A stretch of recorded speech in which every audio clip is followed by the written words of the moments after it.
मेरे प्रिय छात्रों, आज हम गणित में 8वां पाठ वैजिक व्यंजक और उन पर की जाने वाली संक्रियाओं को लेकर उपस्थित हुए हैं। वैजिक व्यंजक एल्जेब्रिक एक्सप्रेशन, यहाँ एक चित्र द्वारा बताने का प्रयास किया गया है। उदाहरण, तीलियों की रचना, वर्ग, कितने वर्ग बन रहे हैं, 1 2 3।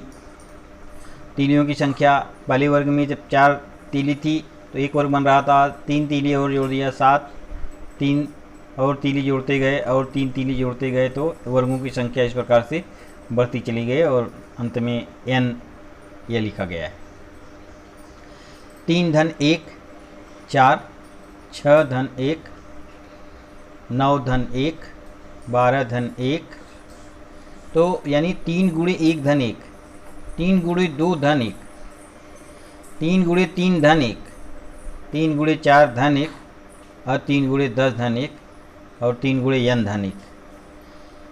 उपयुक्त आकृतिबंध तालिका निरीक्षण करने पर हमें ध्यान में आता है कि तीलियों की संख्या 3 गुणे वर्गों की संख्या धन 1 है। वर्गों की संख्या बदलती है, वह 2 3 4 5 10 इसमें से कुछ भी हो सकती है। वर्गों की संख्या मालूम न होने पर उसे अक्षर से दर्शाते हैं। यहाँ पर वर्गों की संख्या को n अक्षर द्वारा दर्शाया गया है। n यह चरांक चर है। चरांक का उपयोग 3 गुणे n धन 1 अर्थात 3n धन 1, यही वैजिक व्यंजक है। ध्यान रखिए, फिर से मैं इसका वाचन करता हूँ। n यह एक चरांक है। चरांक का उपयोग 3 गुणे n धन 1 अर्थात 3n धन 1, यही वैजिक व्यंजक है। यहाँ पर गेंदें हैं, 3 गेंदें, त्रिभुज है 3 त्रिभुज, टी है 3t।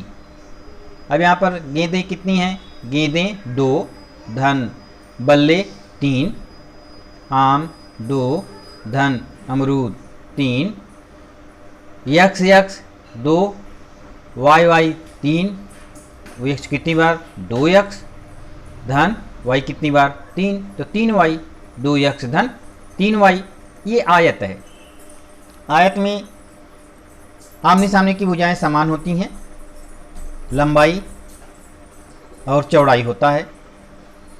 आयत की परिमिति 2 क्यों? क्योंकि 2 लंबाई और 2 चौड़ाई है। यल धन b, यल यानी लंबाई, 2l धन 2b, 2 बार लंबाई है 2 बार चौड़ाई है, तो इसको इस प्रकार से लिखा जाता है। 2 कोष्टक में यल धन b, यन यानी लेंथ, b माने ब्रॉड। मैंने समझा 3n + 1 3t 2x + 3y 2 1 + b वैजिक व्यंजक हैं। इन व्यंजकों में n t y l b x ये चरांक हैं। ध्यान रखिए, जो अक्षर द्वारा जो दिखाया गया है ये चरांक कहा जाता है। अब यहाँ देखो, आओ समझो। 3 यक्ष, इस व्यंजक में 3 यह यक्ष का गुणांक है। ऋण 15 टी में ऋण 15 यह चरांक टी का गुणांक है। जो अंक दिए गए हैं वो गुणांक हैं और जो अक्षर दिए गए हैं वो चरांक हैं। जिस व्यंजक में केवल गुणा जैसी एक ही संक्रिया हो उस व्यंजक को पद कहते हैं। वैजिक व्यंजक एक पदी या अनेक पदों का योगफल होता है। पद 11 यमन, गुणांक 11, चरांक यम और यन। पद ऋण 9 x घाती 2 y घाती 3, गुणांक है 9, ऋण 9 और चरांक है x y। इसी प्रकार से आगे भी देखो, ध्यान रखो। 15 ऋण x, इस वैजिक व्यंजक में 2 पद हैं। पहला पद 15, यह एक संख्या है। 15 ऋण x, 15 धन ऋण x, दूसरा पद ऋण x है। इस पद में चरांक x का गुणांक ऋण 1 है। यहाँ कोई संख्या नहीं है, चरांक केवल चरांक दिया है, सिंगल है, तो वहाँ पर उसका गुणांक 1 होगा। ऋणात्मक होगा तो ऋणात्मक और धनात्मक होगा तो धनात्मक। जिन पदों के चरांक तथा उनके घातांक समान हो उन पदों को सजातीय पद कहते हैं। ध्यान रखो, जिन पदों के चरांक तथा उनके घातांक समान हो उन पदों को सजातीय पद कहते हैं। जैसे 2x 5x, ये सब सजातीय पद हैं। ऋण 2/3x, ऋण 5x घाते 2y, 6/7x y घाते 2।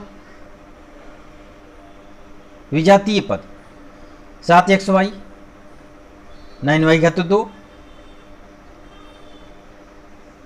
ऋण 2xyz, 8mn, 8m वर्ग n वर्ग, 8m घाते 3n, ये विजातीय पद है।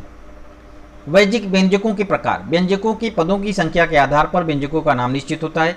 एक पद होने पर एक पदी, 2 पद होने पर द्विपद, 3 पद होने पर त्रिपद और 3 से अधिक होने पर उन्हें बहुपद कहा जाता है। जैसे 4x एक पदी है, 2x ऋण 3y द्विपद है, a धन b धन c त्रिपद है, a घाते 3 ऋण 3 a घाते 2, b धन 3 a b ऋण b घाते 3, मतलब 3 से ज़्यादा पद हैं तो वो बहुपद कहलाता है।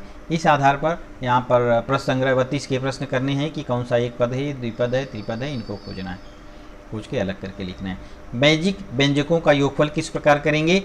सजातीय एक पदियों का योगफल, जो सजातीय हैं एक पदी हैं उनका योगफल कैसे करेंगे? एक आम अमरूद द्वारा समझाया गया है। 3x धन 4x, 3 धन 4 तो हो गया 7x। सजातीय पद ऋण 3x, ऋण 8x, धन 5x, ऋण 3 धन 5 जोड़ेंगे, ऋण ऋण 8 3 11 ऋण 8 ऋण 11 धन 5 तो क्या होगा? एक ऋणात्मक संख्या धनात्मक संख्या घट जाएगा तो ऋण 6x हुआ। इस तरह से जोड़ने और घटाने का की क्रिया एक पदियों व्यंजक वैदिक व्यंजकों में किया जाता है। द्विपद व्यंजकों का योगफल, यहाँ द्विपद दिया गया है, क्षैतिज विन्यास और ऊर्ध्वाधर विन्यास, 2 विन्यास में किया गया है। 2x धन 4y, 3x धन 2y। तो जो सजातीय पद है वो सजातीय 2x और 3x एक साथ जुड़ेगा, 2x 3x 5x और 4x 4y और 2y 6y हो गया। और इस तरह से लिख कर भी कर सकते हैं, 4 और 2 6y, 2 और 3 5x, 2x धन 3x बराबर 5x। सजातीय पदों का योगफल ज्ञात करते समय उन पदों के गुणांकों को जोड़कर उनके आगे चरांक लिखते हैं। सावधानी बरतें, 3x धन 7y सजातीय पद नहीं है। कैसे? यहाँ 3x है और ये 7y है, ये सजातीय पद नहीं है, इसलिए 3x धन 7y या 7y धन 3x ऐसे ही लिखते हैं, उसको जोड़ नहीं सकते।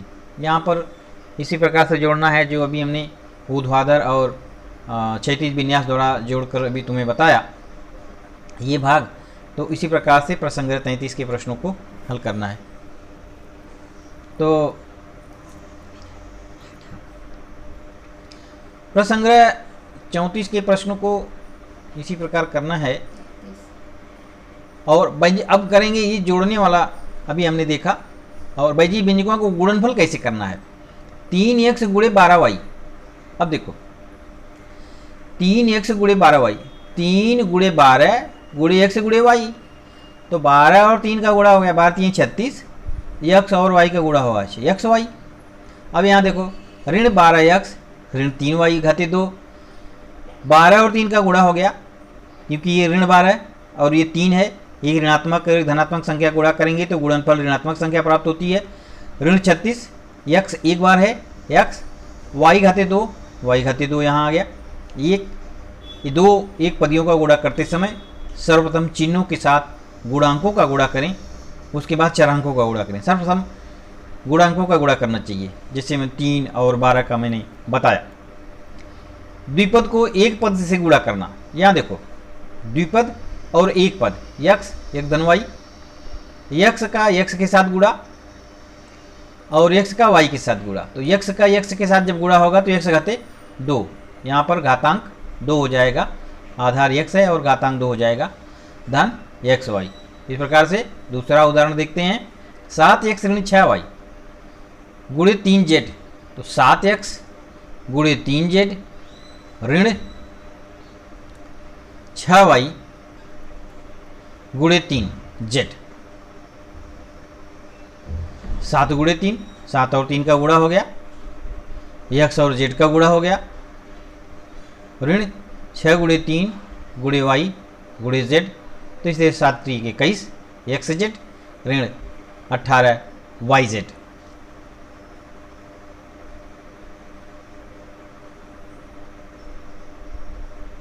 इस आधार पर प्रसंग्रह 35 के प्रश्नों को हल करना है। आज इस पाठ में बस इतना ही। इसका शेष भाग हम अगले वीडियो में बताएंगे। आज के लिए बस इतना ही। धन्यवाद।